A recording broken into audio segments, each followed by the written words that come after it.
On passe maintenant à l'exercice numéro 4. Alors la première question, il y a une sphère creuse d'épaisseur négligeable, donc de très faible épaisseur, chargée surfaciquement avec une densité de charge sigma uniforme. Donc on nous demande de calculer le champ en tout point de l'espace. Alors la surface de Gauss choisie doit être une sphère, donc est une surface sphérique. Et le champ, par raison de symétrie, doit être un champ radial. Donc, les ds sont radiales, sortant le champ pour une charge positive est sortant. Donc, le produit scalaire EDS devient EDS. Donc, par calcul du théorème de Gauss, on a EDS, et puisque E à chaque point de la surface de Gauss est le même, par exemple symétrie, donc on fait sortir le E. L'intégrale de ds c'est S, donc ES égale sigma du Q intérieur sur epsilon 0. Et finalement, le champ est égal à sigma des Q intérieurs sur 4 pi epsilon 0 R carré, puisque S, la surface d'une sphère, c'est 4 pi R carré. Donc on va passer au cas par cas. Deux premiers cas, R est entre 0 et grand R. Donc sigma des Q intérieurs, on parle de la somme des charges intérieures à la surface de Gauss, c'est 0. Donc le champ est nul. Le deuxième cas, c'est pour R supérieur à grand R, petit r, c'est-à-dire à l'extérieur. Donc la somme des charges, c'est la charge de la sphère. Donc c'est Q. Et donc le champ, c'est Q. Donc le champ, c'est KQ sur R carré. Et donc, avec UR, on l'expression. Deuxième question, on pose deux sphères.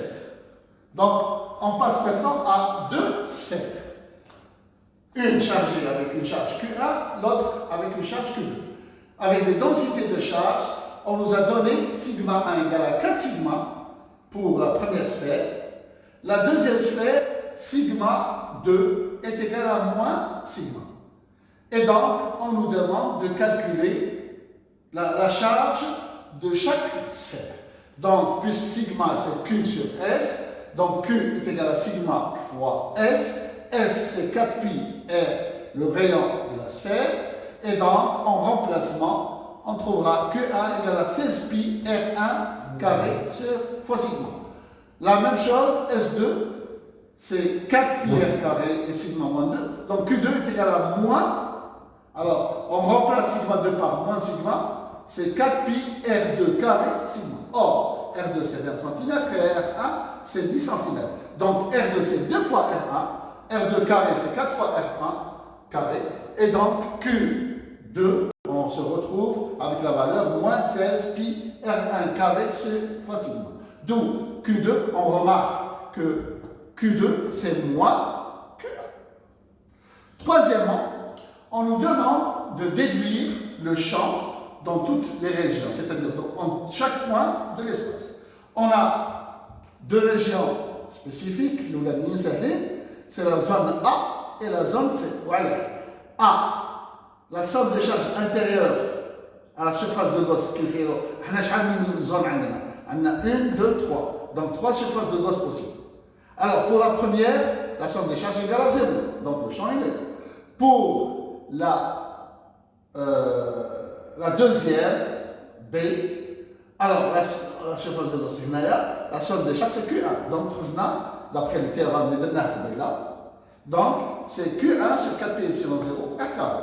Pour la troisième zone, la zone C, alors le rayon supérieur à R2, on a la somme des charges c'est Q1 plus Q2. Et comme Q2 est égal à moins Q1, donc la somme des charges est égale à 0. Donc le champ est nul.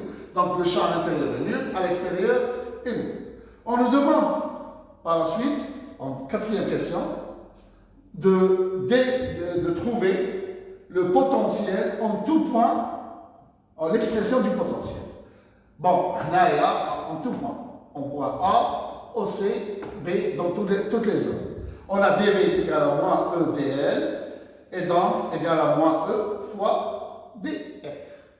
C'est-à-dire R entre 0 et grand R, le champ est nul. Donc dV égale 0, ce qui fait que le potentiel est en chaque point de A est le même, il est constant. Et lorsque R tend vers R1, on a V de la première sphère. Deuxième zone à traiter, c'est la zone C. Pourquoi? Parce que le champ est nul. La même chose, dV égale à 0 implique que V de la zone C est une constante. Elle est égale aussi à V de R2. Dans la première zone, constante égale à V de la première sphère. V est constante linéaire égale à V de la deuxième sphère. Zone B. Donc là, on passe à la zone B, c'est R entre R1 et R2. EB, on l'a trouvé, Q1 sur 4 pi epsilon 0, 1 sur R carré. dV donc est égal à cette expression. On intègre R quelconque entre R quelconque et R égale à L' égale à 15 cm, c'est-à-dire comme 0,15 m. Donc l'intégrale dV entre V de R et V de R' qu'on appellera VR. L'intégrale nous donne Vn moins VR égale à Q1 sur 4 pi epsilon 0 R entre petit r et R'. Après nettoyage, on trouve VR égale à Vn moins Q1 sur 4 pi epsilon 0, 1 sur R' moins 1 sur R. On nous a donné Vn égale à 12 volts, R' égale à 0,15 m, 1 sur 4 pi epsilon 0, c'est K, c'est-à-dire 9 10 puissance 9 dans le système international, et Q1 égale à 16 pi R1 sigma. Alors, l'expression de VR, tous les Q1, nous aurons distribue, donc Q1 sur 4 pi epsilon 0 sur R, qui est une variable, plus 12, les lois VR, moins Q1 fois R, et donc R. Alors, la série, c'est écrit 20 sur pi. Normalement, c'est 5 sur pi. Nano-coulomb par mètre carré. Pour des raisons, pour qu'il n'y ait pas de contradiction à la fin. Donc, ce qui va donner Q1 égale à 8, 10 puissance moins 10 coulombs, c'est-à-dire 0,8 nanocoulomb. VR, l'expression TH, tous les nas, 7,2 sur R moins 36 volts. Avec R, bien sûr, entre 0,10 et 0,20. On remarque que VR, lorsque R tend vers 0, ça nous donne un VC égal à 0. Qui est le V de C? C'est n'importe quel point, c'est-à-dire le potentiel de la sphère, et qui est égal à n'importe quel point jusqu'à l'infini. Et on sait que l'infini, le potentiel est 0, donc il n'y a pas de contradiction. D'habitude, on prend le potentiel à l'infini égale 0, donc avec la valeur sigma égale à 5 sur pi, ça ne donnera aucune contradiction. On passe maintenant pour l'exercice numéro 7. On nous a donné deux sphères concentriques ça ressemble déjà à l'exercice 5 résolu dans le cours de conducteur, la partie 3-4. On nous a demandé de démontrer que C était égal à AB, 4 pi epsilon 0, AB sur B moins 1. Alors la capacité trouvée dans l'exercice 5, lorsque les deux sphères, l'une est reliée au générateur et l'autre au sol, les rayons sont le rayon par la sphère intérieure, c'est le R1, les rayons par la sphère creuse extérieure sont R2, rayon intérieur, et R3, rayon extérieur. On a obtenu que la capacité c'était 4 pi epsilon 0, R1 fois R2, sur R2 moins R2. Avec, dans cet exercice, le R1 c'était à paragraphe du schéma A, où R2 c'est B. Donc C, il faut dire R2 fois R1 c'est A fois B, B moins. En posant B moins A égale à E, et 4 pi A carré S, on aura C égale, bien sûr, là il y a A fois, au lieu de B, au lieu de B, A plus epsilon. Donc, donc B moins A c'est epsilon, pardon, E, donc A plus E, et ça nous donne 4 pi à carré sur E informe. Donc, هذه سي اس هذه E وهذه epsilon Z. هذه هي l'expression تاع سي اللي اسمها في l'exercice C0.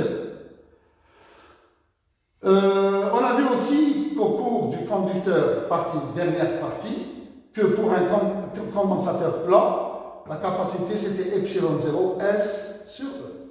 Pour que le résultat, dans la deuxième question soit dans le même résultat, il faut que E sur petit e A, c'est-à-dire l'épaisseur entre les deux sphères, entre l'espace vide entre les deux sphères, et A, le rayon de la petite sphère, il doit être négligeable. Il doit être négligeable devant. Donc négligeable devant A.